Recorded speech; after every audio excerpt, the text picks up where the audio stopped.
La verdadera vida en Dios es un movimiento del Espíritu. Y solamente por el Espíritu puedo deciros algo que resulte iluminador para vuestras mentes. Porque es mi intención hablaros de la unión. Y la unión es un concepto y una realidad no tan difícil de entender. Por esto vamos a invocar a la Virgen Santísima para que ponga en mis palabras luz y para que encienda vuestros corazones. En el nombre del Padre y del Hijo y del Espíritu Santo. Dios te salve María, llena eres de gracia, el Señor es contigo, bendita eres entre todas las mujeres y bendito es el fruto de tu vientre Jesús. Santa María, Madre de Dios, ruega por nosotros pecadores, ahora y en la hora de nuestra muerte. Amén. Gloria al Padre y al Hijo y al Espíritu Santo, como era en el principio, ahora y siempre, por los siglos de los siglos. Amén. Ave María Purísima, en nombre del Padre, del Hijo y del Espíritu Santo. ¿Qué significa que todos, en esta exposición mía, significa todos los seres, todos los hombres, todas las religiones, todos los grupos sociales, todas las realidades del cosmos, que todo sea uno, bajo mi santo nombre, es decir, bajo la persona de Cristo. La forma de unión la entiendo desde la interioridad. De ahí que el título de mi exposición sea Unión e Interioridad. La división y la unión forman el eje de todo cuanto acontece en el mundo creado e increado. Es un concepto fundamentalísimo, la unión. Toda separación tiene un origen. De algo o algo se divide. Y toda división tiene su unión en el retorno al origen.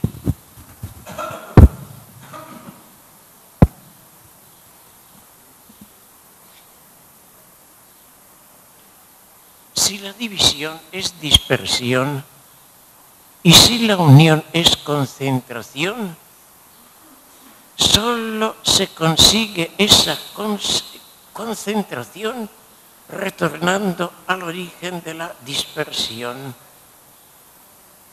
¿Cómo tiene lugar la primera separación o la primera división? ¿Y cómo acontece la primera unión o la primera concentración? Y aquí tenemos que recurrir a la realidad más elemental de todas, la Trinidad. La Trinidad es la primera realidad donde se da, no digo la división, pero sí la diferencia. La esencia divina se diferencia en tres personas. Y esas personas encuentran su unidad en la esencia. Esta es la imagen que condiciona toda comprensión de lo que es la unión. Una unión presupone una separación que puede ser mínima, o sea, de diferencia. La división, la unión supone una división previa y la unión supone un retorno a la unidad primaria. Entonces, la primera realidad de unión es la Trinidad. Diferencia y unión. De la existencia divina se diferencian las tres personas y esas personas encuentran su unidad en la esencia. Esa es la realidad primordial. Pero luego hay una separación que introduce un elemento muy diferente que cambia por completo la realidad de esta diferencia primera y de esta unión primera. Es la división de la creación. La creación es una realidad muy misteriosa. Supone que empiezan a existir dos, pero no pueden ser dos. Porque si fueran dos, ninguno de ellos sería infinito. Y dos no pueden ser porque los dos serían dioses. Entonces la creación es una realidad de un gran misterio. Del uno sale otro. Pero desde que hay otro, hay peligro de que sean dos. Y dos no puede haber. Serían dos infinitos y dos dioses. Entonces tienen que ser dos en uno. Voy a explicaros esto gráficamente con dos imágenes. Cómo Dios es tres en uno. Y cómo la creación no puede ser dos. Tiene que ser dos en uno. Y es la primera dificultad para entender la división.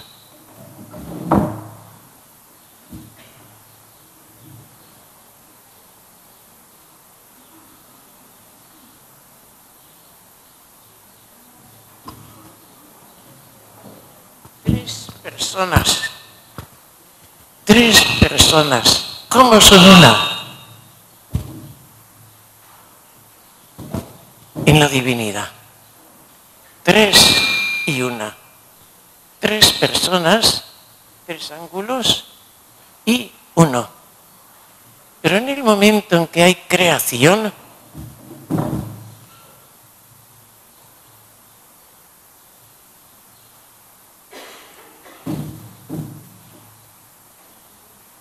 dos no puede haber.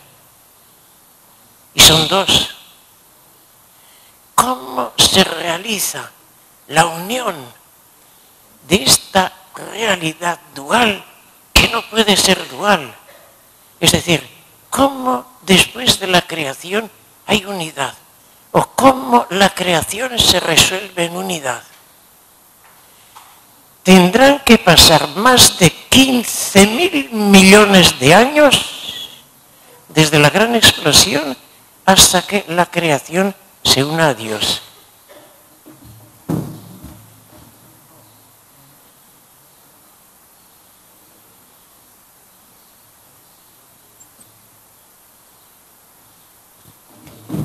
La creación y Dios no son dos, tampoco son uno.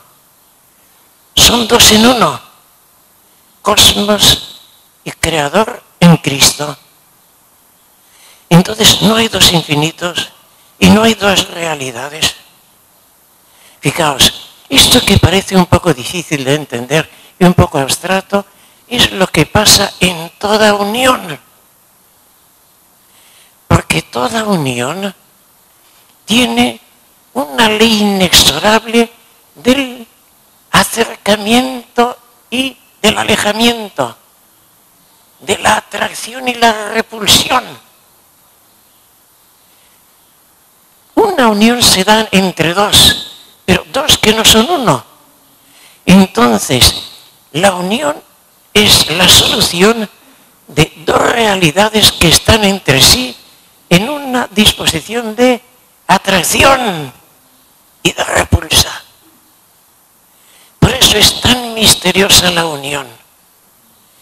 No es fusión, no son dos. Hay una, entonces, porque si hubiera fusión, un extremo desaparecería. Entonces la unión son dos en perpetua atracción y al mismo tiempo en continua repulsión. Por esto la unión es difícil de entender y muy difícil de crear.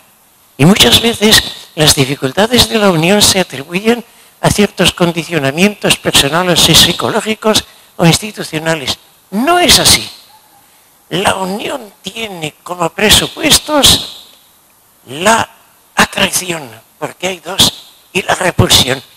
Y eso tiene que resolverse para que se mantenga la unión.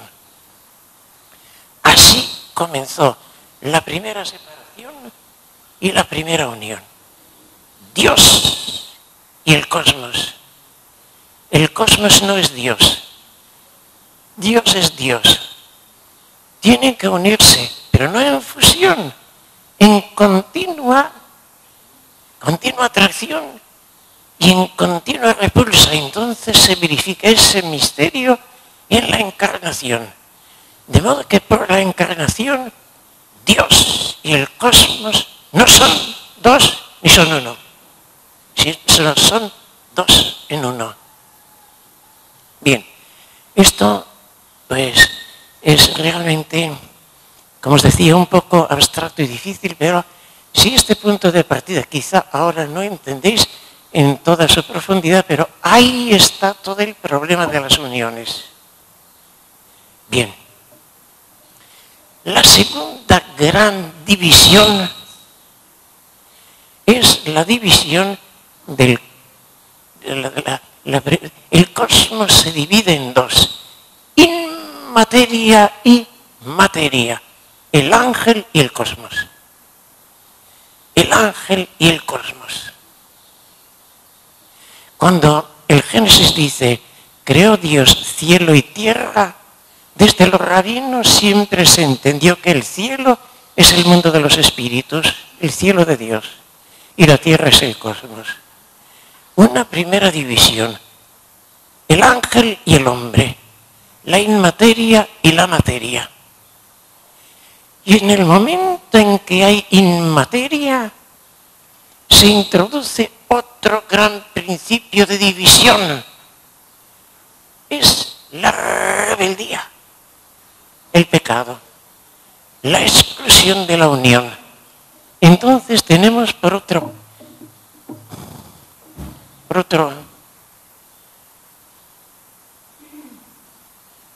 la inmateria tendría que unirse también con Dios. El cosmos se une en el verbo, pero la inmateria, ¿cómo se une? ¿Qué mediación tiene? La inmateria tiene que unirse con la divinidad mediante la sumisión a una prueba, la aceptación de una prueba, precisamente la encarnación. Al ángel se le propuso la revelación de la Trinidad. Dios se va a encarnar en una realidad inferior al ángel. Y mediante esa mediación de la encarnación, también la inmateria se uniría a Dios. Y entonces aparece la primera división de mal y bien. Porque el ángel dice, no acepto la unión. No acepto la unión. Y me mantengo en mi diferencia, en mí mismo. No me someto a Dios. Se rebela contra Dios. Y entonces aparece la primera dualidad. Dios y el mal. Una división que no encontrará quizá nunca su unión. Veis que los problemas de unión y división se van complicando. Ahora, del mismo modo que en el ángel hay esta realidad de la necesidad de una mediación, una prueba. Todo el cosmos se une a Dios en Cristo. Al ángel se le propone la prueba de admitir la encarnación o no. Y en la negación a la mediación surge el primer pecado, una división esencialmente mala. Surgen el mal y el bien, que quizá no tengan nunca su unión.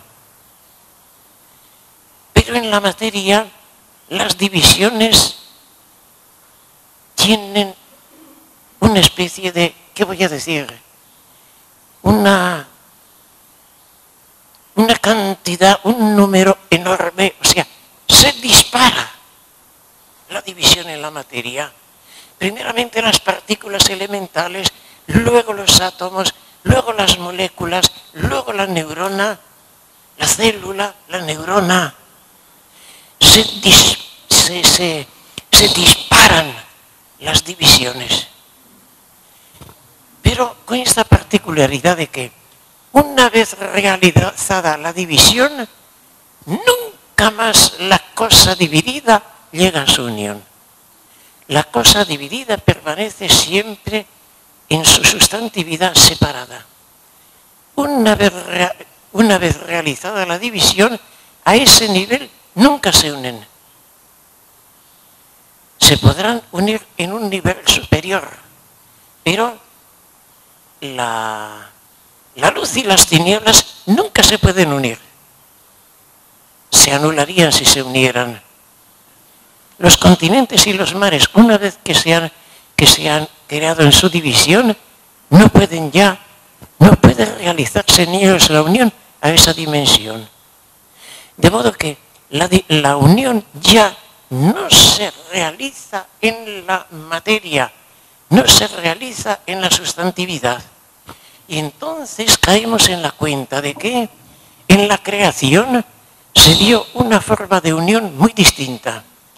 En la Trinidad, la unión es en la naturaleza. Fuera de la creación, la unión es solo en las personas.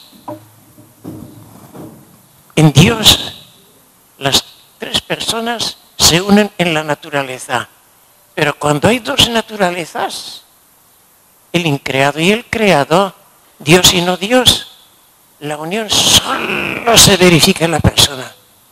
Ya no habrá ninguna unión que no sea en la persona. Y entonces esto ya demuestra qué importancia tiene la persona y la libertad para realizar la unión. Las sustancias no se unen, las naturalezas no se unen.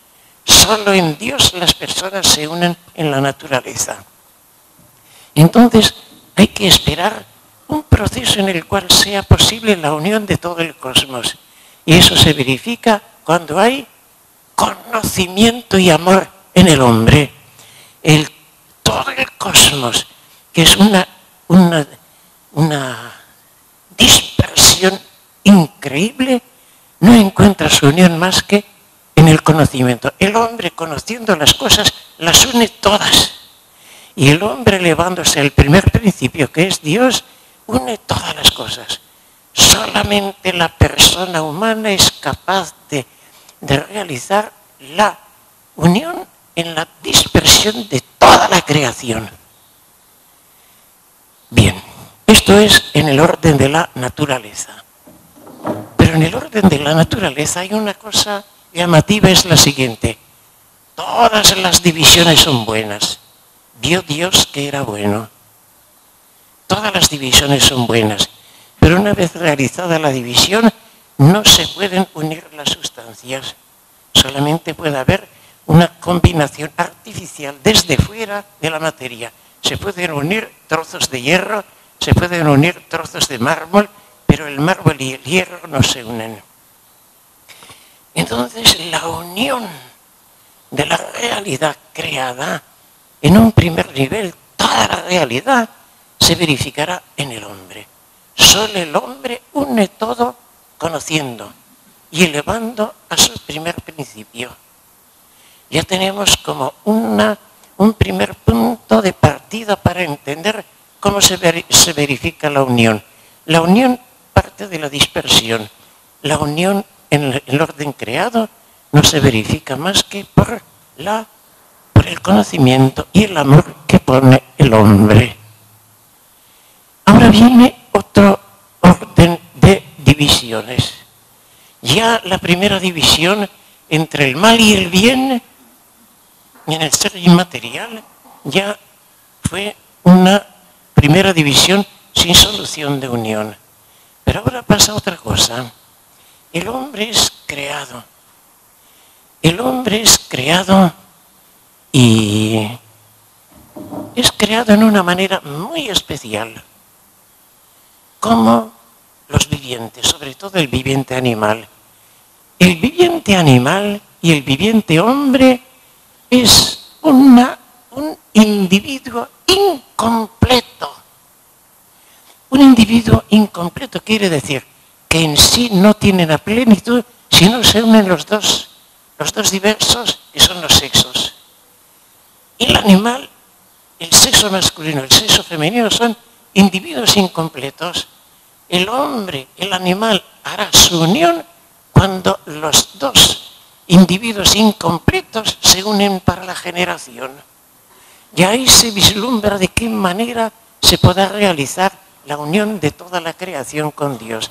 Toda la creación va a ser también como una naturaleza incompleta que pide desde su propia esencia la unión como plenitud.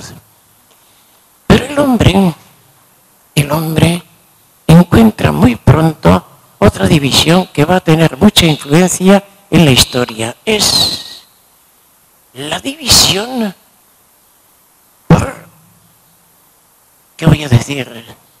Por la separación de los grupos.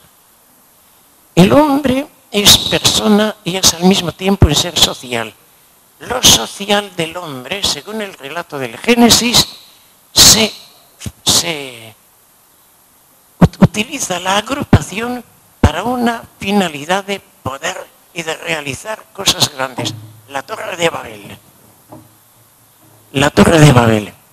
Entonces, la Torre de Babel es una escisión de la humanidad en grupos por haber pretendido servirse de lo social, la condición social del hombre, para el poder, para realizar cosas grandes. Siendo así que el hombre en su materialidad es un individuo incompleto, es del orden material, la división de los sexos. Pero el hombre como el espíritu tiene otra peculiaridad que es su soledad. El hombre como espíritu tiene una peculiaridad que es su soledad, que es muy distinta de la no plenitud de los individuos divididos en sexos. El espíritu lleva en sí esa condición de soledad. Todos son únicos. Y esa unicidad les pone en soledad. Y esa soledad solamente se completa en el grupo en el cual todos se hacen compañía.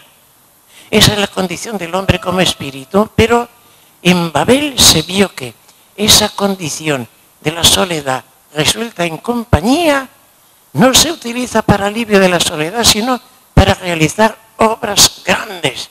Y entonces viene el castigo y es la división del hombre en grupos. Esta realidad de la división, una vez que se verifica la división, es muy difícil, casi imposible que las divisiones, las realidades surgidas de la división, nuevamente retornan a la unidad. Entonces, según este castigo por el cual se dividen los hombres en grupos lingüísticos, razas y demás, también crea otro punto de partida de división que no será posible el resolverlo en unidad. En este ámbito surge otra división ulterior, que es la división en religiones.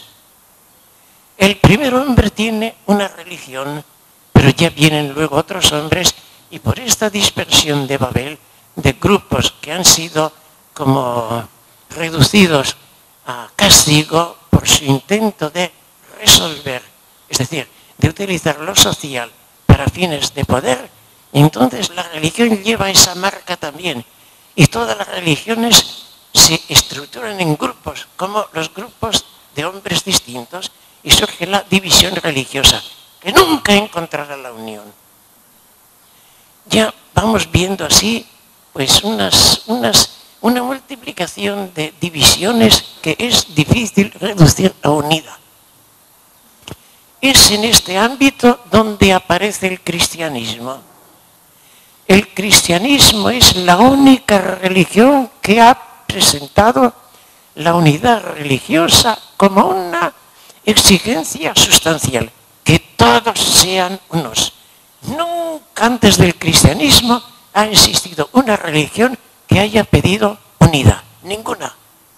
Que todos sean unos, que todos sean uno.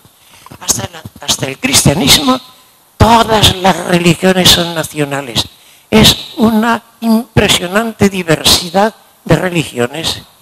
El cristianismo, en una manera de reconciliación de la humanidad con la divinidad en Cristo, ha propugnado una religiosidad nueva que no admite división sin corrupción del mismo cristianismo. Este es el ideal de Jesús. Pero el ideal de Jesús también encuentra, por esta presencia del pecado, una división ulterior que va a ser funestísima, y es la situación en que nos encontramos.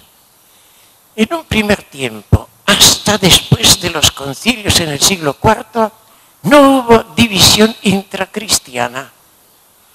Pero con los primeros concilios, arrianismo, nestorianismo, ya en el cristianismo entró la división en herejías.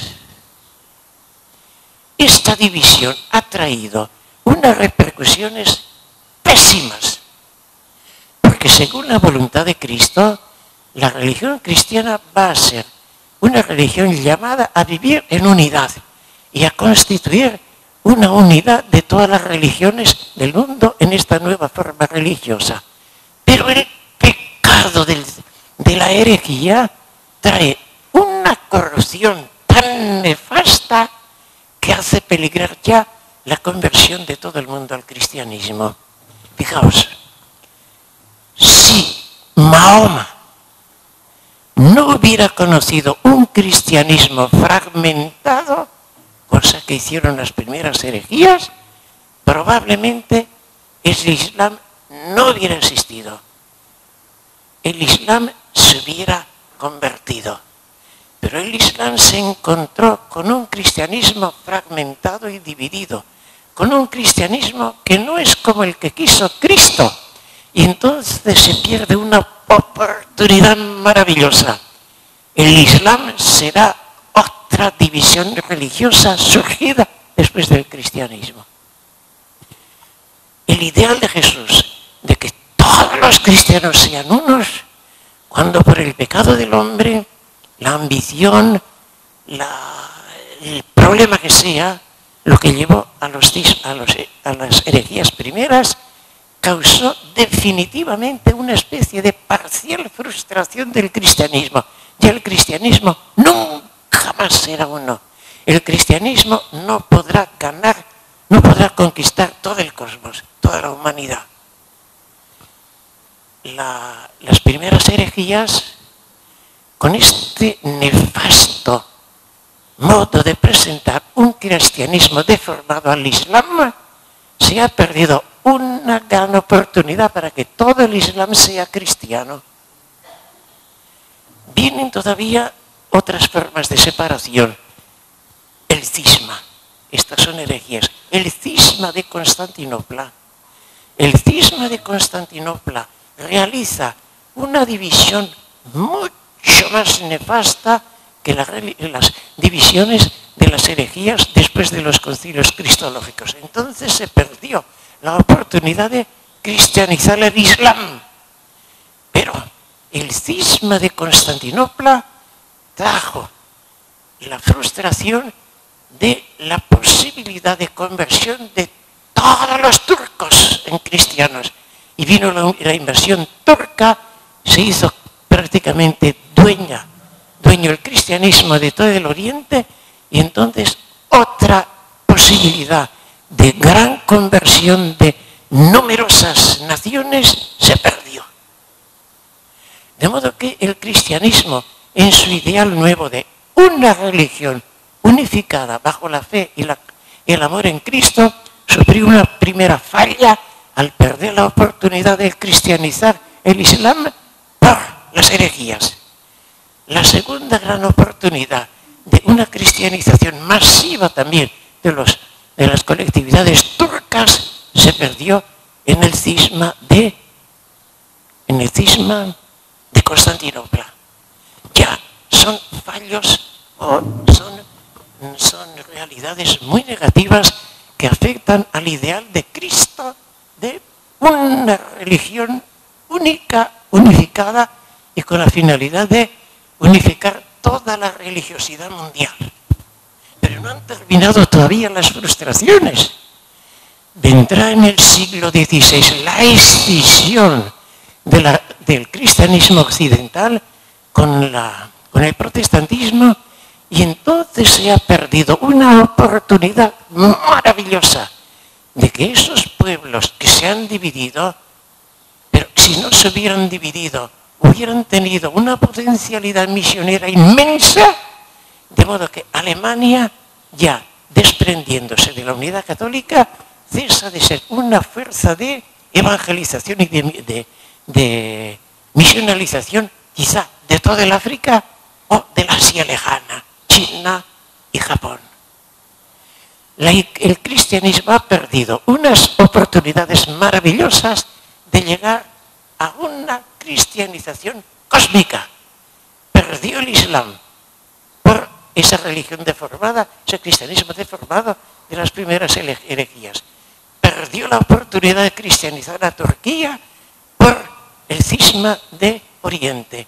Perdió las posibilidades de evangelización de África y del lejano Oriente por el cisma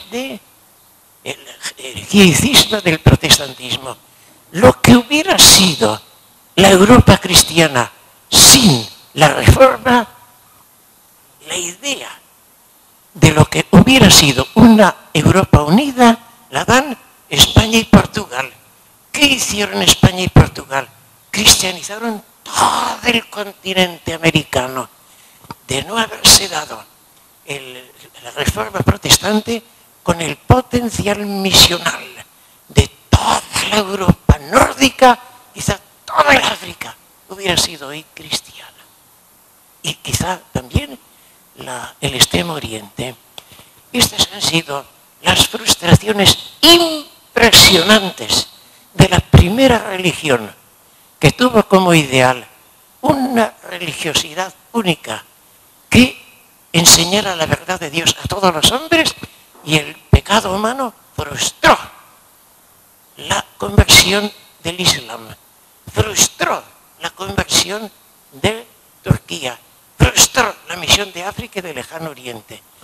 Hubiera podido ser como sucedió con las naciones que no se extendieron, España y Portugal, que cristianizaron todo un continente. ¿Por qué no se cristianizó todo el África? ¿Por qué no se cristianizó todo el lejano Oriente? No es porque no hubiera oportunidades, sino por la división interior. Esta es la situación en la cual nos encontramos.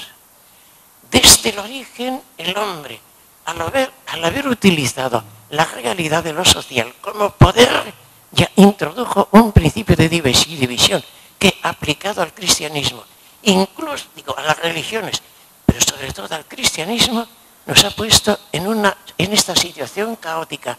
Pero daos cuenta que cuando dos se han dividido, quedan profundamente afectados las dos divisiones.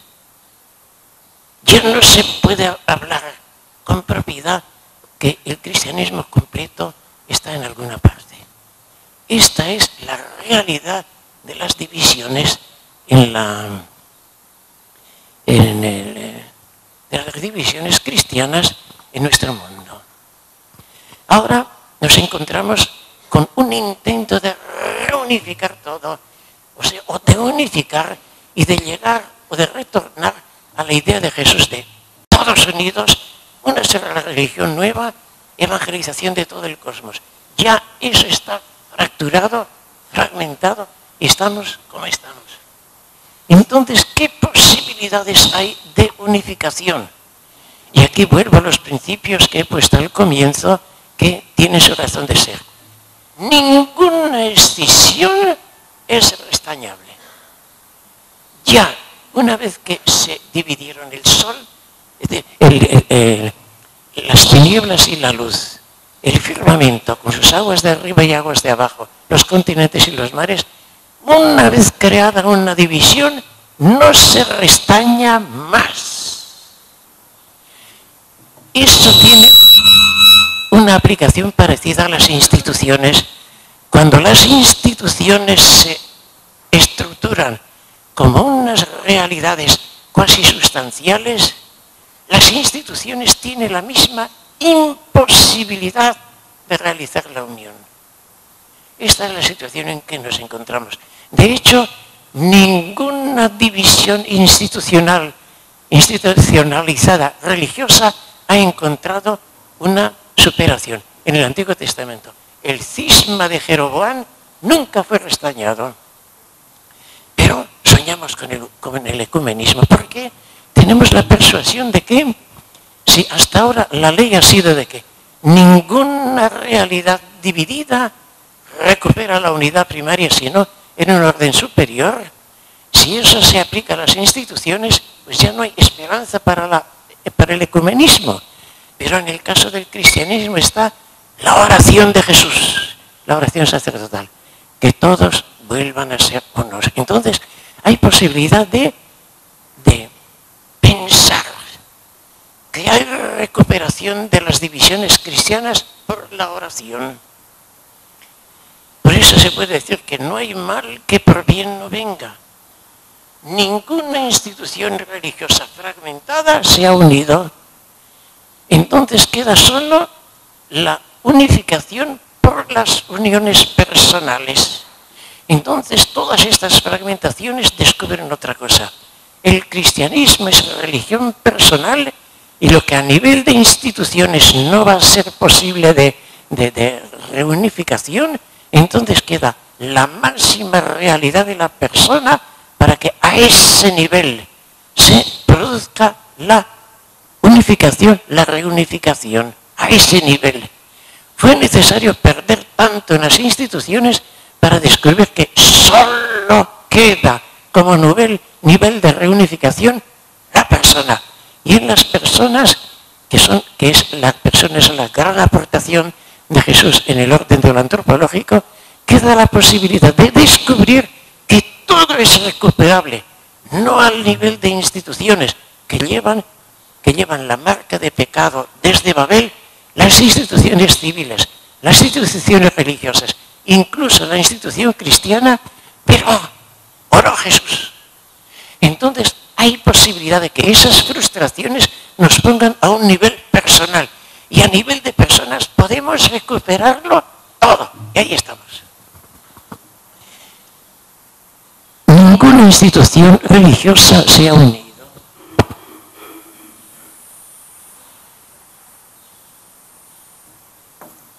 Queda pues la posibilidad de las uniones personales. Esas uniones personales que son por conocimiento y amor. Por conocimiento y amor de los cristianos fieles se puede nuevamente reconquistar lo que se perdió con el Islam, lo que se perdió con Turquía, lo que se perdió de misionalidad de misiones en la Reforma. Las uniones personales son por amor y conocimiento. El conocimiento exige acercamiento. Y ese acercamiento es solo acercamiento personal. Porque ninguna sustancia se unifica una vez separada. Ninguna institución una vez separada se reunifica. Entonces solo queda el nivel de la persona, que es el nivel en que el cristianismo ha dejado a la humanidad, es decir, el personalismo. Entonces, el conocimiento exige acercamiento. acercamiento personal, acercamiento es unión, entonces queda la esperanza por la oración de Jesús de que se verifique lo perdido en las divisiones institucionales solo por la restauración a nivel de personas, la recuperación de la unidad a nivel de personas por la fe, el amor y la oración. Y este principio vale ahora para todas las religiones. Es una realidad nueva. Cristo presentó la posibilidad de una nueva religión que unificara, es decir, una religión nueva unificada. Quedaban las viejas religiones. En el cristianismo no se planteaba ese problema de todas las religiones. Ahora, con la experiencia de las divisiones cristianas, tomamos conciencia de las divisiones primitivas de la humanidad en religiones y al descubrir que las instituciones no se reunifican, sino a nivel personal, ahora es solo quizá el único momento en el cual se puede soñar en un ecumenismo total, totalísimo de todas las religiones a nivel personal, conocimiento y amor y acercamiento. La oración de Asís señaló el punto de ese acercamiento. La oración de Asís es el modelo de lo que ahora, desde el hecho de esas instituciones ya no recuperables, porque ni las naturalezas ni las instituciones se reunifican, ahora queda la posibilidad de una reunificación a nivel personal por la oración. Ese es el camino que se inició en la oración de Asís. Pero esto supone pues una conversión grande, el descubrimiento de lo personal y el descubrimiento de la interioridad. Ahí estamos. Ahora se puede descubrir toda la fuerza de la interioridad. Repito nuevamente, las colectividades no tienen reunificación. La religión es presentada en nuestros días como totalidades cerradas. El mundo va alejándose cada vez más de las conversiones a otras religiones y para el cristianismo la unión más perfecta es la recapitulación en Cristo por medio de las personas de todo lo que se ha perdido en las crisis precedentes. Todas las divisiones parecen difíciles de encontrar su solución. El ámbito de lo personal es lo único posible para todos y cada uno de los individuos y de las religiones. ¿Cómo? El modelo trinitario. 3 en 1. La naturaleza es inmutable. La persona es la que acepta. Todos estamos unidos con Dios en el ser. La unión de acercamiento y distancia salva la individualidad.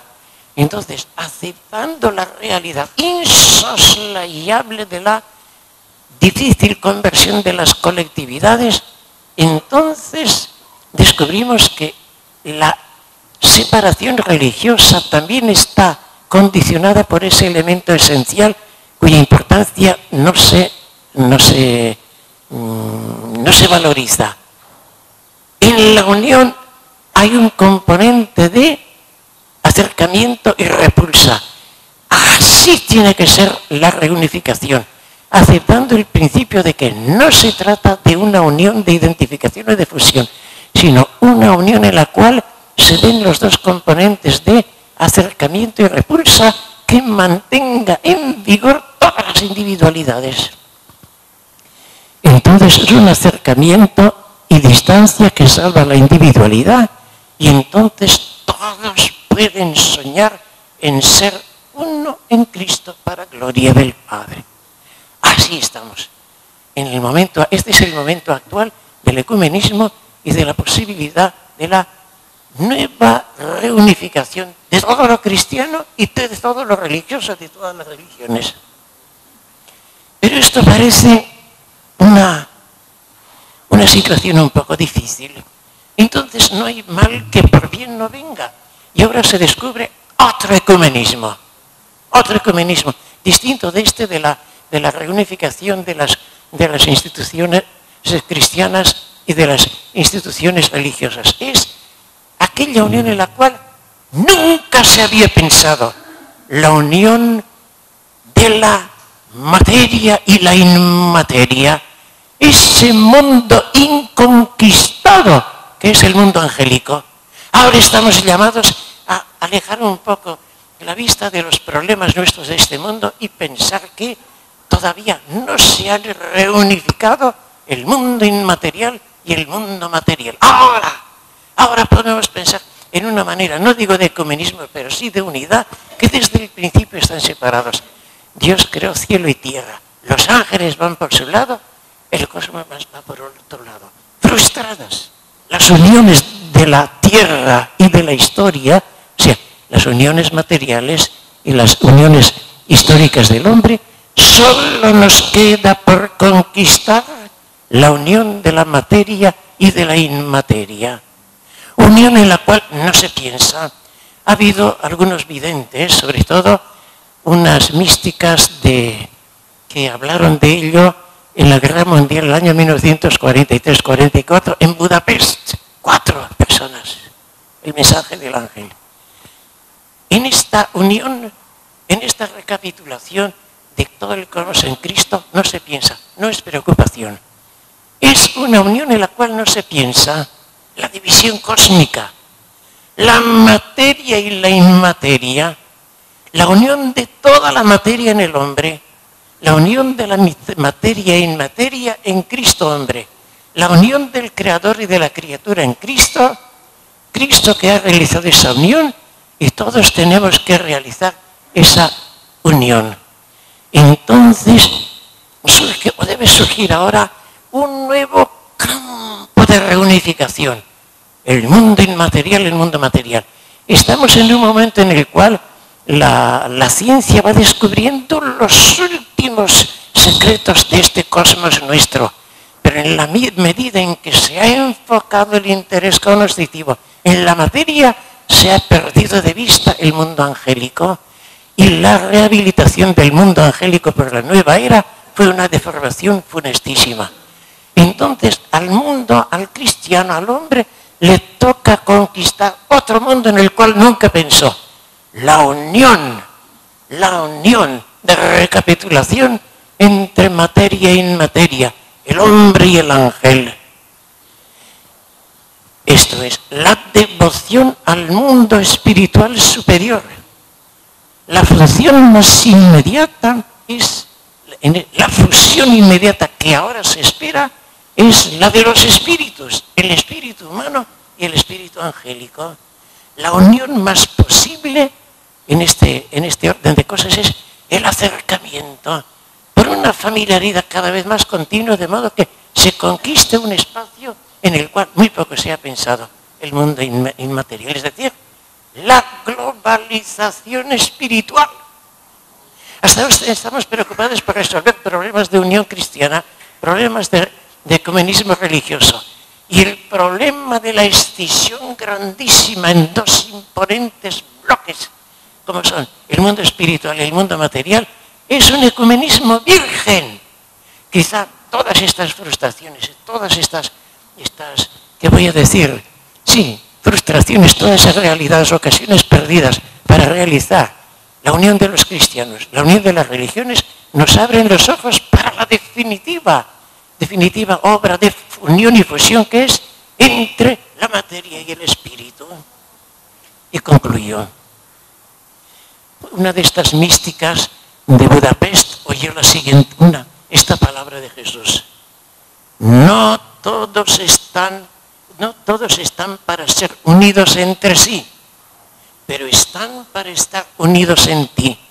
Es decir, es una maestra que tiene una serie de alumnos y dice, los alumnos no están hechos para unirse entre sí, pero sí para estar unidos en ti.